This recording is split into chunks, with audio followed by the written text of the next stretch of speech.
Bob Kimball and Howard Porteous are just big-time believers in Jesus, and they have a desire to make sure that they are depositing value and wherever they're harvesting value.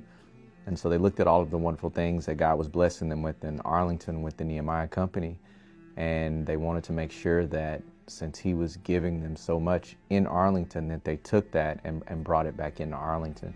Bob and Howard both having a passion for wrestling. Bob's sons wrestled and Howard wrestled, and it was a way for those guys to mentor and minister to underprivileged kids around this community, and to give them an opportunity just to learn how to serve God.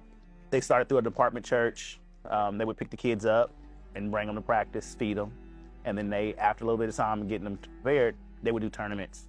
Exactly what they were doing was exactly what was happening to us when we were younger, with wrestling, and we wanted to give back. We were those kids.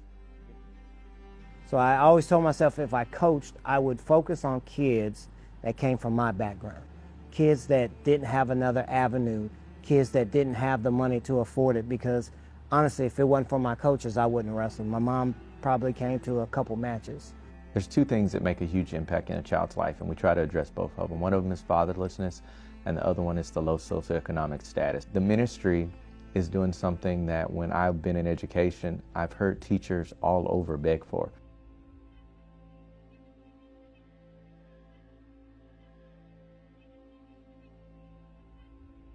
That's the only home that my children had ever known. We didn't have anything left there was nothing left for us to stay. There was nothing. Everything was ruined. We came here to the Arlington area trying to get some sense of normalcy. We're consistent. That alone changes and provides a certain impact. You know where we're gonna be. And you know we're gonna pick the phone up if you call, because we do ministry in here. And that's the biggest part, is the ministry. Whatever the school needs, we'll be there catching text messages from teachers so that we can correct behaviors, walking in, sitting in classrooms, the things that you would expect a father to do. And so when I first started, I was paying the bill for everything. And we only had a few kids, so it didn't matter. It was small. We went from 5 to 35 pretty quick. And then it became, okay, now it's too much of a financial burden. Once he began ASM, if he sees that someone is going through a hard time, he wants to help them. He wants to pray for them, and he wants to find a way for it to be okay for them. Bob coming in and Howard was it's just nothing but God. We could checkbox it and say, okay, what do fathers do? Well, fathers show authentic love from a man. Fathers tell their daughters you have value. Checkbox. Fathers show a daughter what she should look for in a husband. Checkbox.